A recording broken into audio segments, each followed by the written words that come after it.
네, 오늘의 말씀입니다. 6장 1절에 7절 말씀인데 보겠습니다. 그 후에 하는 말은 이 일들 후에라는 뜻인데 이게 아주 묘합니다. 왜냐하면 지난 시간에 38년 된 병자를 고치는 이 사건이 있었지 않습니까? 5장에서. 그런데 이 사건은 공생애를 시작한 첫 번째 6월절에서 일어났던 일이거든요. 그런데 지금 현재 그 후에라는 말은 이제 1년이 더 지난 시간을 얘기하는 것입니다. 그러니까 제가 이걸 좀 한번 훑어봤는데 이게 언젠가 한번 따로 하려고 하긴 했지만 하여튼 다음 시간에 하든지 하겠습니다만은 공생애 1년 첫 번째 6월절에 두 번째 6월절 직전 보통 27년, 28년인데 이때 이제 예수님께서 38년 된 병자를 이제 고치지 않았고 이때는 일자 갈릴리 사역이라고 해서 가나에서 왕의 신하를 만났는데 가버나움에 있는 신하의 아들을 고쳤다는 기록이 있고요. 또 제자들을 하나씩 부르셨다는 그런 것이 있습니다. 그게 공생애 1년 첫 번째 6월절과 두 번째 6월 사이에 있었던 일입니다. 근데 공생애 2년이 이제 두 번째 6월절에서 세 번째 6월절 직전까지 있었던 일인데 이때는 1년 내내 갈릴리에 계셨어요. 28년에서 29년까지겠죠. 그때 6월절에서 잠시 예루살렘에 내려오셔서 예루살렘에서 38년 된 병자를 고치시고 다른 활동을 하지 않으셨어요. 그렇지만 갈릴리 사역을 심하게 하셨어요. 그에 어떤 일이 있느냐 하면은 무려 1년 동안 이 갈릴리 사역을 하셨는데 세리 마태를 제자로 부르시고 12제자를 확정하셨고 산상수훈도 가르쳤고 백부장의 종을 고치기도 하셨고 수고하고 무거운 짐진 자들아 다 내게로 하는 말씀도 하셨고 또 가버나움에서 병자도 고치시고 귀신을 쫓아내시고 하시면서 사탄의 능력이라는 그런 비난도 받으시고 또 비유를 13개 비유를 말씀하셨고 바다를 잠잠케 하시고 회당장 야이르의 딸을 살리러 가는 중에 헬로증 걸린 이방 여인을 고치기도 하셨고 또 이때 세리요한 옥에 갇혔다가 처형당하기도 했고요. 여인이 옥합을 깨뜨려서 예수님의 발을 씻기도 하셨습니다. 그리고 제자들에게 능력을 주어서 둘씩 파송하기도 하셨어요. 이런 사역들이 그 후에 하는 안에 다 들어가 있는 거예요. 그 약 1년 동안 있었던 엄청난 사역들이 요한복음에 완전히 생략되어 있습니다. 왜 그러냐면 이미 다른 복음서에 다 나와 있기 때문에 중복을 피하기 위해서 요한은 생략하고 바로 지금 이 오병이어에 대한 이야기를 하고 있는 겁니다. 이 오병이어는 공생애 3년째 그러니까 세 번째 6월절에서 네 번째 6월절 사이에 하신 일이거든요. 그렇기 때문에 이것이 그 후에 하는 말이 거의 1년 정도의 시간의 간격이 있다 하는 것을 여러분들이 아시면 좋겠습니다. 그러니까 마태가, 마가가, 누가가 다 이 복음서 쓸 때 대상도 다르고 또 의도도 약간씩 다를 수 있는 것이요. 그러나 요한복음은 제일 뒤에 썼기 때문에 아무래도 앞에 있는 복음서들을 다 참고하면서 보충해야 될 부분은 보충하고 또 보충해야 될 부분이 없으면 아예 생략해버리고 또 보완할 부분 보완하면서 이렇게 요한을 기록했기 때문에 아무래도 요한복음이 가장 좀 구체적으로 예수님의 전생애를 묘사한 것이 아닌가라고 볼 수 있는 거죠. 보통 다른 복음서에서는 6월절도 별로 몇 번 한 것 같지 않은데 한 번, 두 번 이렇게 기록되어 있는 요한복음에는 무려 3번, 4번의 6월절을 거친 걸로 되어 있거든요. 그래서 보통 우리가 공생애를 3년 반 정도로 봅니다. 이것 때문에 요한복음 기록 때문에. 그래서 오늘 이 말씀을 보시면 좋을 것 같습니다. 예수께서 디베레아의 갈릴리 바다 건너편으로 가시매. 이 말도 다른 복음서에는 이런 명칭이 안 돼 있거든요. 근데 여기 보면 디베레아, 갈릴리 같은 말이거든요. 갈릴리는 히브리어고 디베레아는 말은 그리스어예요. 같은 말을 지금 이중적으로 다 쓰고 있는 거예요. 왜 그렇게 했습니까? 요한이 지금 쓰고 있는 이 요한복음의 대상이 이방인들이거든요. 그래서 이 명칭들을 구체적으로 지금 표현하고 있다라고 볼 수 있겠습니다.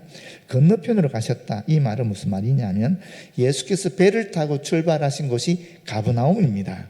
다른 복음서를 보게 되면 이 가브나움에서 지금 벳세다로 가셨다라는 것입니다. 누가복음 9장 10절에 보게 되면.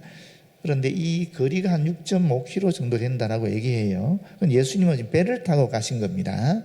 갈릴리 호수에 있는 지역이니까 가버나움에서 벳세다로 배를 타고 가신 건데, 그 뒤를 보시게 되면 사람들은 이제 걸어서 가는 것이죠. 그렇게 나옵니다. 이 벳세다는 여러분이 잘 알다시피 베드로와 안드레와 빌립의 고향이지요. 고향입니다. 자, 그러면 여기서 이제 요한이 이제 그 후에 2절부터 오병이어를 기억하고 있는데, 요한이 굳이 이 오병이어를 기록한 이유가 어디 있을까? 사실 오병이어의 기적은 사복음서에 전부 나오는 기적입니다. 그것은 무슨 말이겠어요? 이 오병이어의 기적이 그만큼 중요하다라는 거죠. 그런데 요한은 특이하게 이 오병이어의 기적을 단순히 이 기적으로 묘사하지 않고 이것을 생명의 떡이라는 예수님의 말씀으로 연결하기 위한 서론적인 그런 도구로 또는 문장으로 또는 사건으로 이야기하고 있습니다. 그게 아주 다른 복음서와 다른 거예요. 단순한 반복이 아니죠. 오병이어에 대한 아주 상세한 정보가 포함된 내용을 삼고 있는데, 왜 이 생명의 떡에 대한 설교의 도입 부분으로 이 오병이어의 기적을 이야기하고 있는가? 요한이 볼 때 예수님이 십자가 순환을 당하시고 살을 찌 피를 흘리시고 자기를 믿는 자들에게 영원한 생명을 주시기 위한 것이 바로 이 생명의 떡이라는 것과 연결되고, 이 생명의 떡을 설명하기 위해서 육신의 생명을 살리는 오병이어의 기적을 얘기했다라는 거예요. 그래서 육체적인 생명을 유지하기 위한 떡을 예수님이 제공하셨는데, 그걸 제공한 이유는 어디인가? 사실은 영적으로는 영원한 생명을 주시기 위해서 우리에게 영적인 생명인 당신의 몸을 십자가에 못 박혀 돌아가시는 그 사건을 연상시키고 연결하기 위해서 이 오병이어의 기적을 사용하고 있다라는 것입니다. 그래서 비록 복음서 이미 다 기록되어 있지만 예수님의 이 구속사역, 영원한 생명을 주시는 영적 음식으로서, 떡으로서 예수 그리스도의 사역을 이야기하기 위해 이 오병이어의 기적을 이야기하고 있다라고 보시면 좋겠습니다. 자, 구체적으로 오병이어에 대해서 어떻게 얘기하는가? 이제 2절부터 보겠습니다. 큰 무리가 따르니, 이거 알죠? 여자와 아이들을 빼고 5,000명이라는 건 아시죠? 여기 따르다는 말이 있는데, 같은 병행 구절인 마가복음 6장 33절에 보게 되면 이렇게 표현되어 있어요. 모든 고을로부터 도보로 그곳에 달려와 예수님과 제자들보다 먼저 이 사람들이 도착했다라고 얘기하고 있어요. 이게 뭘 의미하겠습니까? 그만큼 그 당시에 사람들이 예수님을 집요하게 따라다녔다 하는 것을 이야기하는 것입니다. 그런데 그 뒤에 요한은 묘한 설명을 붙이고 있어요. 뭐라고 설명을 붙이고 있죠? 이는 병자들에게 행하시는 표적을 보았습니다. 표적 때문에 그랬다라는 거예요. 신기한 표적을 보았기 때문에 예수님의 뒤를 쫓았다라는 것입니다. 예수님의 가르침을 듣고자 하는 것이 아니었다는 거예요. 예수님의 메시아성을 인정하지 않았다라는 거예요. 그 표적이 신기해서 그 표적을 보기 위해 따랐다, 이렇게 이야기하고 있습니다. 사실 우리 교회 다니는 분들 중에도 표적을 따라다니는 분들이 참 많았죠. 여러분 기억하시지 않습니까? 예전에 정말 대단하지 않았습니까? 기도원 운동이 막 일어났을 때 그때는 정말 기도원에 가서 표적과 기사를 체험한 분들이 많았고, 방언이라든지 예언이라든지 병 고치는 사들 가진 분도 꽤 많았지 않습니까? 그런데 이상하게 그렇게 표적을 행하시는 분들 중에 잘못된 방향으로 하신 분들도 꽤 많이 있습니다. 우리가 생각할 때는 하나님의 기적과 이사를 체험하게 되면 더욱 믿음이 깊어지고 또 주님과 더욱 친밀해질 것 같은데, 사람의 본성이라는 것이 어떠냐면은 그런 기적과 이사를 체험하고 또 내가 그 기적을 베풀게 되면 묘하게 이 교만하는 마음이 싹 트는가 봐요. 그래서 처음에는 겸손하게 주님 앞에서 시작을 했는데 나중에는 그것이 이제 교만한 모습으로 드러나게 되면서 오히려 엉뚱한 길로 가버리는 경우가 굉장히 많았습니다. 그래서 신학교에서나 또는 설교 강단에서 그런 위험성을 자꾸 이야기하다 보니까 이제는 반대로 사실은 그런 하나님의 초월적인 능력과 기적을, 기사를 또 능력들 행하는 것이 또 이상하게 보이는 그런 상태가 되어버린 거죠. 그런데 여러분, 분명히 우리가 기억해야 될 것은 하나님의 능력은 여전히 지금도 이루어지고 있다는 겁니다. 병 고치는 역사라든지 귀신을 쫓아내는 역사라든지 연애, 사역이라든지 이런 것들은 여전히 이루어지고 있습니다. 그런데 중요한 것은 우리가 하나님의 말씀의 기준으로 삼고 분별을 잘 해야 되는 거죠. 간단합니다. 여러분, 제가 말씀드렸다시피 하나님을 드러내는가 자기를 드러내는가, 그게 가장 중요한 분별점이에요. 그렇지 않습니까? 두 번째는 그 예언 사역이든 병 고치는 사역을 통해서 이 사람이 하나님과 더욱 친밀하게 해지는가 아니면 반대로 믿음에 떨어지게 되는가, 그런 걸 보면 되는 거죠. 세 번째는 말씀이 위배되는가 위배되지 않는가, 아주 간단한 이런 기준들을 통해서 우리는 충분히 분별할 수가 있는 것이거든요. 그래서 사실은 누구든지 분별할 수 있는 겁니다. 예전에 그런 얘기 제가 드리지 않았습니까? 우리 교회 성도 중에 신천지가 자기 가게에 와서 성경 공부하려 했었을 때에 한번 참여해 보니까 영 자기가 알고 있는 것과 다르더라는 거예요. 그때 그분이 하신 말씀 뭐라고 그랬어요? 내가 주일학교 출신인데 이러면서 쫓아냈다 그랬어요. 주일학교에서 배운 성경 지식만 분명해도 사실은 분별이 가능한 거예요. 그렇지 않습니까? 그런데 그게 정확하지 않으니까 이렇게 되는 거죠. 근데 하여튼 이분들은 표적을 찾기 위해서 예수님께 왔죠. 그리고 실제로 66절에 보게 되면 예수님의 곁을 거의 다, 그때 이 표적을 쫓아왔던 사람들 거의 다 예수님을 떠난다는 기록이 사실은 나와 있습니다.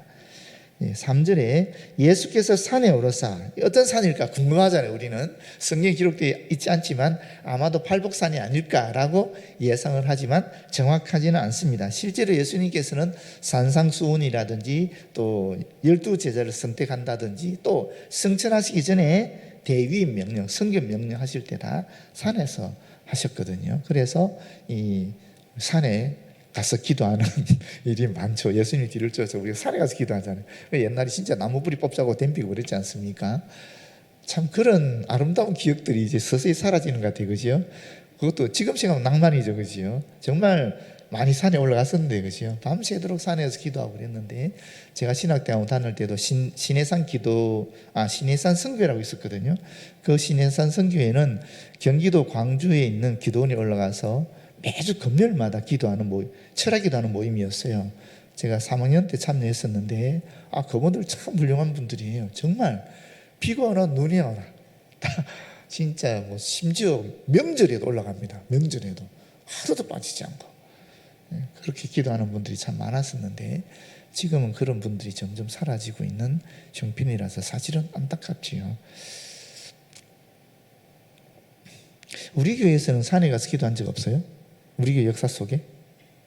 없어요? 우리 한번 해볼까요? 하여튼 그렇습니다. 예수께서 산에 오르사 제자들과 함께 거기 앉으시니, 여기도 보면 여기는 지금 우리 요한복음에만 제자들과 함께 하는 말이 삽입되어 있어요. 왜 그러냐면 이 요한복음은 제자에 대한 관심이 참 많은데, 보시게 되면 끝까지 예수를 따르는 제자들과 물러가는 제자들, 또 바른 신앙 고백을 하는 제자들과 마귀의 아수인이 되어 예수를 파는 제자들이 구별하는 게 나와요. 그런데 그렇기 때문에 더 이 제자들과 함께하는 말을 삽입시켜 놨는데, 여기 보시면 거기 앉으시니 하는 말이 있잖아요. 이 앉으시니 하는 말이 우리가 생각할 때는 그냥 앉았는갑다 라고 생각하시는데, 그렇게 보시면 안 되고, 이 병행 구절들을 살펴보게 되면은 마태복음, 마가복음, 누가복음 보게 되면 앉으시니 하는 표현이 사실은 유대인들이 관습에 있어서는 랍비가 학생들을 가르칠 때 앉아서 가르치는 그런 풍습이 있었기 때문에, 여기서 앉으시니 하는 말씀 자체가 사실은 이 제자들과 무리들을 가르친다 하는 그런 의미가 있는 것입니다.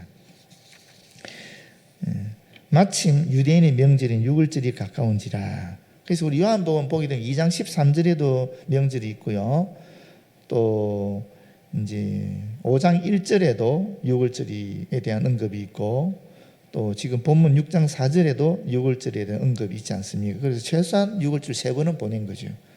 그리고 예수님이 돌아가시 직전이 유월절이었잖아요. 그게 4번째 유월절이 되는 거예요. 성경에 있는 기록을 보게 되면 예수님이 유월절을 3번 경험하셨고, 돌아가신 것은 돌아가기 직전이 또 유월절 전날이었으니까 사실은 4번의 유월절을 사실은 직면했다라고 볼 수 있는 거죠. 그래서 이 요한복음의 기록을 가지고 보통 이렇게 우리가 예수님의 공생애를 3년이다 이렇게 얘기하는 겁니다. 5번째, 유월절은 너무나 잘 아시죠? 이건 더 이상 얘기하지 않아도 될 것 같습니다. 예수께서 눈을 들어 큰 무리가 자기에게로 오는 것을 보시고 빌립에게 이르시되, 여러분 여기 보시면 또 눈을 들어 보시고 하는 말이 있죠. 여기 그냥 보시고 해도 되는데 그렇지 않습니까? 그래도 의미가 다 통하잖아요. 근데 눈을 들어 보시고 하는 이유도 분명히 있지 않겠습니까? 이 말이 7번, 눈을 들어 하는 말 7번 나오는데 이때마다 예수님이 그 보시는데 관심을 가지고 애정을 가지고 그렇게 보시는 그런 것을 이야기할 때 이렇게 눈을 들어 보신다 이렇게 설명하고 있어요. 그래서 여기 보시면 큰 무리가 자기에게 오는 것을 보시고 빌립에게 이르시되, 왜 빌립에게 말했을까? 제자들이 12이나 있는데 왜 하필 빌립에게 얘기했을까? 그것도 한번 생각해 볼 필요가 있지 않겠어요, 여러분? 빌립이 어떤 사람이에요? 우리가 이미 요한복음 공부하면서 나왔지만 빌립이 처음에 예수 믿은 분 중에, 예수님이 따랐던 분 중에 한 분이잖아요. 처음에 예수님을 따랐고 자기 친구 나다나엘을 데려왔다는 기사가 앞에 나왔잖아요. 처음 초창기에 따랐던 사람이거든요. 그분은 아예 처음부터 예수님의 메시아인 것을 고백하고 나다나엘에게 내가 와라, 와서 봐라, 메시아다 분명히 이렇게 얘기하지 않습니까? 그런데 메시아라고 고백을 하고 있지만 실제로 그것이 이게 쑥 가슴까지 내려온 고백은 아닌 거죠. 모든 제자들이 다 마찬가지였지만 이까지 내려오지 않았죠. 긴가 민가 계속 메시아인가 아닌가, 메시아인가 아닌가 계속 생각하는 그런 시점이 있었다고 볼 수 있는데, 특히 빌립의 특징은 빌립은 다른 제자들과 다르게 빌립의 이름 자체가 그리스잖아요. 그래서 이게 이중 문화, 다시 말하면 히브리 문화와 그리스 문화를 다 알았던 분으로 알고 있어요. 그래서 여러분 성경에 보게 되면 그 이방 여인들을 예수님께 데리고 온 사람이 빌립입니다. 이방 여인들이 예수님을 만나고 했을 때 그 중개 역할을 하는 사람이 빌립이거든요. 왜? 빌립이 이중 언어가 되었다라는 거예요. 그래서 그들을 데려올 수 있다라고 볼 수 있거든요. 근데 굉장히 이제 여기 본문을 내용을 보면 수계산이 빨랐던 사람을 보이는 거죠. 상당히 이성적인 분이다라고 현실적인 분이다라는 것을 알 수 있는 거죠. 여러분, 이성적이다, 현실적이다 이런 것이 단점입니까? 아닙니다. 하나님 우리 주신 어떤 기질 또는 어떤 성향이라고 볼 수 있는 거죠. 어떤 사람은 감성적으로 좀 더 나아가는 분이 있고, 어떤 사람은 이성적으로 더 나가는 분도 있고, 어떤 사람은 의지적으로 더 나가는 분도 있지요. 그러나 이성, 감성, 의지라는 것은 다 우리가 갖고 있는데 성향상 이게 이성적인 분, 감성적인 분, 의지적인 분 이렇게 나눌 수가 있지만 그거 하나님 주신 거잖아요. 원래 하나님 주신 거잖아요. 하나님 주신 건데 나쁜 걸 주셨겠어요? 좋은 걸 주신 거예요. 내가 갖고 있는 성향이 여러분 다른 사람과 비교하면 나는 왜 이렇게 감정적일까? 저 사람처럼 좀 차분했으면 좋겠는데 라고 생각할 수도 있어요. 또 반대로 어떤 분들은 나는 왜 이렇게 좀 냉정할까? 저 사람처럼 좀 열정적으로 하나님을 섬겼으면 좋겠는데, 또 이런 분도 있어요. 그런데 여러분, 하나님 주신 거예요. 하나님 주신 것이기 때문에 감사하고, 또 내가 갖고 있는 것을 개발할 뿐만 아니라 내가 너무 이성적이다 그러면 하나님께 기도하면서 이 감성이 따라올 수 있도록 하면 되는 거거든요. 그건 다른 사람과 비교해서 내가 가진 것을 비판할 또는 부정적으로 볼 이유는 하나도 없는 거예요. 하나님 나에게 주신 귀한 것이. 빌립 또한 마찬가지입니다. 빌립이 이렇게 수계산이 빨라서 우리가 다 아는 내용이니까 말씀을 드리면, 비록 그런 분이었지만 마지막에 어떻게 됩니까? 이분이 마지막에 지금의 프랑스 지방, 옛날에는 다르게 얘기했지만 지금 프랑스 지방에 가서 복음을 전했고, 또 저기 터키 지역에 거기서 복음을 전하다가 순교하시거든요. 그러니까 이분 대단하신 분인 거죠. 단순히 뭐 논리적이고 합리적인 분이면 사실 순교하기 어렵지 않습니까? 그러나 논리적이고 합리적인 분이 또 성령의 오순절 성령 강림 역사를 체험하고 또 사역을 시작하면서 성령이 도우시며 사역을 시작하면서 이게 조화를 이루어 나갔다라고 볼 수 있는 거죠. 그러니까 이성적으로 예수께서 그리스도임을 확실히 알고 열정적으로 주의 복음을 전하다가 순교했다라고 볼 수 있는 거죠. 의지적으로 순교했다라고 볼 수 있으니까 우리가 하나님께 주신 그런 귀한 내 속에 있는 것들을 귀하게 여기고 감사하게 여기고 이것을 비교하지 마시고 내가 갖고 있는 장점은 장점대로 키우시고 혹시 단점이 있으면은 그걸 성령의 도우심으로 그 단점을 극복해 나가는 그런 방향으로 가셔서 조화를 이루어 나가는 것이 바람직하다라고 여겨집니다. 하여튼 여기 보시게 되면 그렇습니다. 예수께서 뭐라고 물어보시느냐 하면은 우리가 어디서 떡을 사서 이 사람들을 먹이겠느냐 하십니다. 여기서 어디서라는 말은 무엇으로부터 어디서라는 말도 되지만 또 한편으로는 어떻게 하여 하는 말도 됩니다. 그러니까 이 말을 더 쉽게 생각하면 우리가 어떻게 이 많은 사람들에게 떡을 사서 먹이겠느냐 이렇게 생각할 수 있는 거죠. 해석할 수 있는 거죠. 이게 떡을 사다는 말은 정확하게 말하면 시장에서 사다라는 말입니다. 그럼 한번 생각해 보십시오. 남자만 5천 명이에요. 여자 애들도 있을 거니까 뭐 최소한 6천 명 이상 되지 않겠습니까? 최소한 아무리 여자들이 적고 애들이 적다 하더라도 이걸 사는데 어떻게 먹일 것인가 이제 이게 문제인 거죠. 그때 뭐라 그럽니까? 6절에 예수님 재미있죠. 보십시오. 이렇게 말씀하시면 친히 어떻게 하실지를 아시고 이미 아시고 빌립이 어떻게 대답할지를 알고 빌립을 시험하고자 하심이라. 시험하고자 했다라는 거예요. 아니 하나님 우리를 시험하십니까? 라고 볼 수 있는데 시험하십니다. 시험하시는데 이 성경에 나오는 시험은 네 가지 의미가 있습니다. 일반적인 뜻에서 시험이라는 게 있어요. 고린도후서 13장 5절에 나오는 말씀인데 일반적 의미의 시험이라는 것도 있고요. 또 히브리 11장 17절에 보면 이 좋은 의미에서 시험이 있습니다.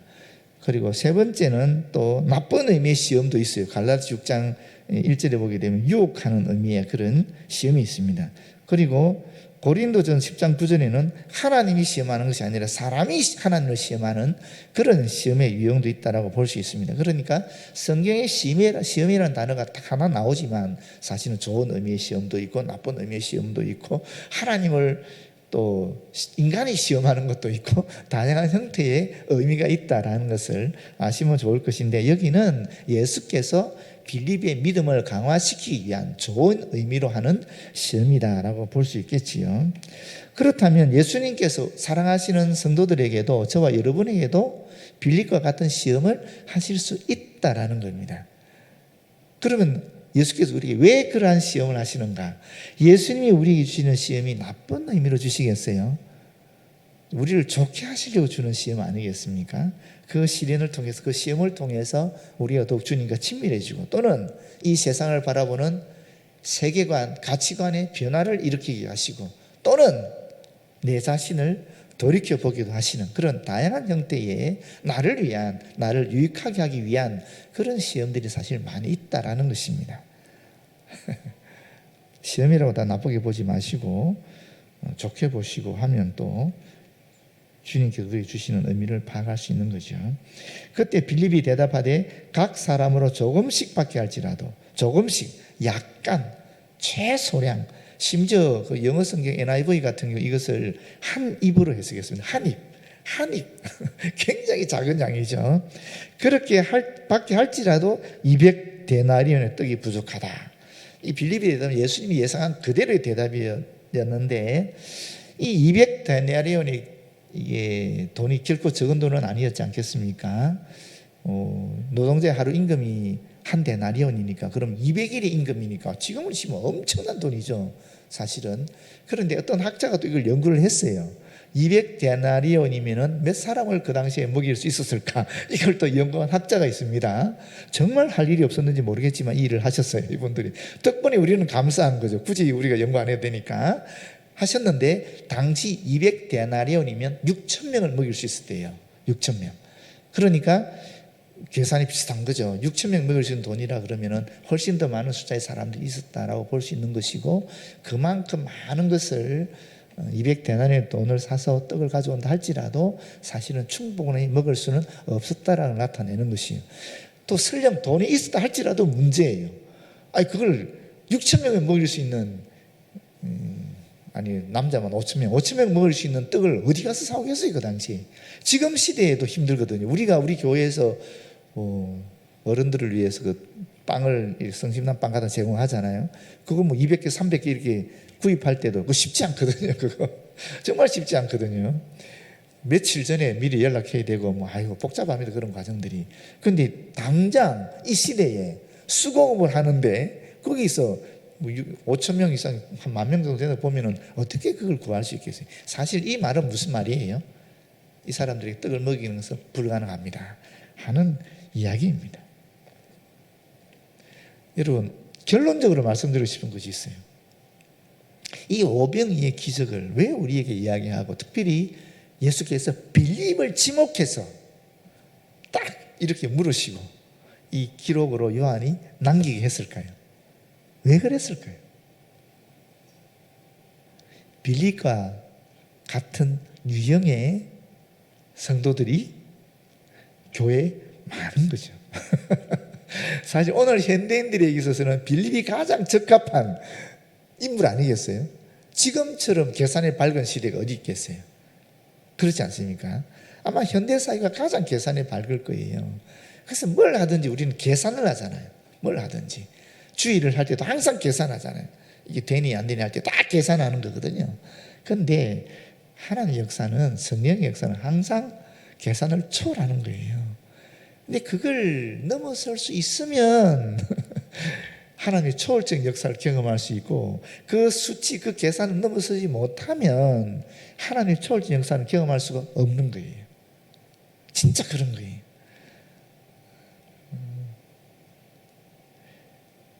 우리 한국 교회가 얼마나 많습니까? 그 교회 역사를 보게 되면 다 그렇습니다. 수치대로, 계산대로 이루어진 그런 교회 역사는 없습니다. 우리 교회만 해도 마찬가지. 제가 여러 번 말씀드리지만 우리 교회도 그래요. 30명이 사실 이 대지를 구입하고 100명 성도들이 이 건물을 지은 거거든요. 수적으로, 그 계산으로 얘기하면 이거 불가능한 일이에요. 그러나 그때 그 당시 우리 신앙의 선배들은 했다. 이루었다라는 거예요. 그래서 초월적인 하나님의 역사를 경험한 거죠. 그걸 우리가 혜택으로 누리고 있는 거죠, 사실은.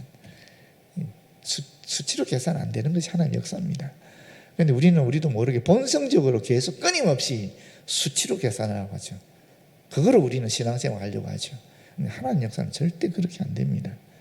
하나님의 역사는 믿음으로 되는 것입니다.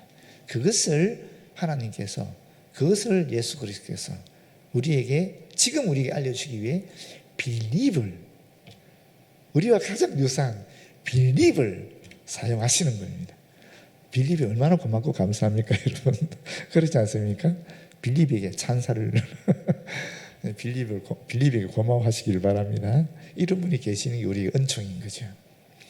네, 그래서 우리가 사실 어떤 물질에 대한 그런 이성적 판단을 통해서 하나님의 일을 하려고 하는데 그건 아니다. 주님의 일은 믿음으로 하는 거다 하는 것을 다시 한번 확인하시고, 이제 여러분의 가정에서나 또 우리 교회 현장 부서에서, 봉사하는 부서에서나 어디서나 우리가 믿음으로 주님의 일에 참여하는 그런 저와 여러분 되었으면 참 좋겠습니다.